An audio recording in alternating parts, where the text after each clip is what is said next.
ঝিনাইদহের কোটচাঁদপুরে সরকারি প্রাথমিক বিদ্যালয়ের সহকারী শিক্ষকদের যোগ্যতা ও ন্যায্যতার আলোকে দশম গ্রেড এবং প্রধান শিক্ষকদের নবম গ্রেড বেতন নির্ধারণের দাবিতে মানববন্ধন কর্মসূচি পালিত হয়েছে।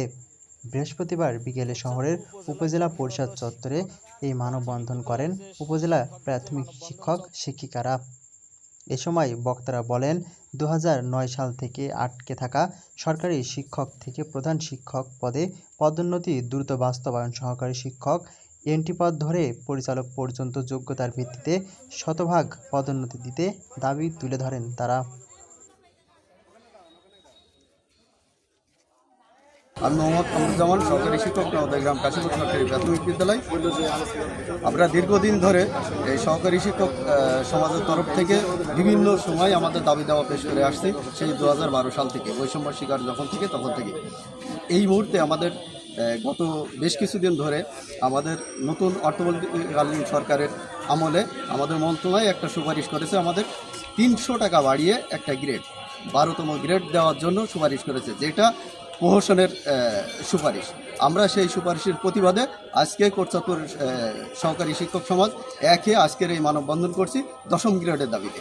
যেহেতু আমাদের এটা কি কোটচাঁদপুর না সমগ্র বাংলাদেশে হচ্ছে, আজকে সারা বাংলাদেশের যে আন্দোলন চলছে তারই অংশ হিসেবে আমরা কোটচাঁদপুর উপজেলায় আজকে দশম গ্রেডের দাবিতে এই মানববন্ধন করছি। আমি মোহাম্মদ বাবুল আক্তার টোকন, সহকারী শিক্ষক, কোটচাঁদপুর বালিকা প্রাথমিক। আপনারা জানেন সহকারী শিক্ষকদের একটা আন্দোলন চলছে, তারই প্রেক্ষিতে কোটচাঁদপুর উপজেলায় আমরা মানববন্ধনে দাঁড়িয়েছি এবং আমরা যে যোগ্যতা নিয়ে প্রাথমিক বিদ্যালয়ের সহকারী শিক্ষক নিয়োগপ্রাপ্ত হচ্ছি, একই যোগ্যতায় বাংলাদেশের বিভিন্ন ডিপার্টমেন্টে দশম গ্রেডে তারা চাকরি পাচ্ছেন বা নিয়োগ পাচ্ছেন।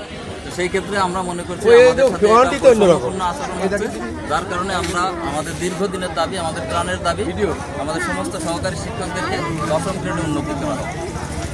শাবানা খাতুন, রামচন্দ্রপুর সরকারি প্রাথমিক বিদ্যালয়ের সহকারী শিক্ষিকা।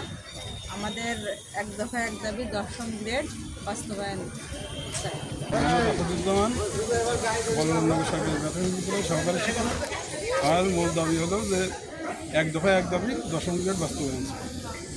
সহকারী শিক্ষক দশম গ্রেড বাস্তবায়ন সমন্বয় পরিষদের সদস্য রুদ্রপুর প্রাথমিক বিদ্যালয়ের সহকারী শিক্ষক মশিউর রহমান সজলের পরিচালনায় মানববন্ধনে বক্তব্য রাখেন নওদাগা কাশীপুর সরকারি প্রাথমিক বিদ্যালয়ের সহকারী শিক্ষক কামরুজ্জামান কসিব, মানিকদি প্রাথমিক বিদ্যালয়ের শিক্ষক খন্দকার হাসানুজ্জামান, বালিকা প্রাথমিক বিদ্যালয়ের সহকারী শিক্ষক বাবুল আক্তার টোকন, গুড়পাড়া প্রাথমিক বিদ্যালয়ের শিক্ষক মাহফুজ, বলরামনগর প্রাথমিক বিদ্যালয়ের শিক্ষক কামরুজ্জামান, বলরামপুর প্রাথমিক বিদ্যালয়ের শিক্ষক মোজাম্মেল হক শাহিন, তালসার প্রাথমিক বিদ্যালয়ের তবিবুর রহমান, শ্রীরামপুরের প্রাথমিক বিদ্যালয়ের শিক্ষক শওকত আলী মিটু, রামচন্দ্রপুর প্রাথমিক বিদ্যালয়ের শিক্ষক শাবানা খাতুন। এছাড়াও অষ্টম পে স্কেলে টাইম স্কেল ও সিলেকশন গ্রেড পুনর্বহাল, প্রতি 3 বছর পর পর সক্রিয়ভাবে শ্রান্তি বিনোদন ভাতা, মাসিক সমন্বয় সভায় সহকারী শিক্ষক প্রতিনিধির উপস্থিত নিশ্চিত সহ মোট 14টি দাবি তুলে ধরেন তারা। ঘণ্টাব্যাপী এই মানববন্ধনে উপজেলার 74টা প্রাথমিক শিক্ষক অংশগ্রহণ করেন। মানববন্ধন শেষে উপজেলা নির্বাহী অফিসারের মাধ্যমে প্রধান উপদেষ্টা বরাবর স্মারকলিপি প্রদান করেন তারা। কোটচাঁদপুর থেকে রুকনুজ্জামান, ঝিনেদার কাগজ।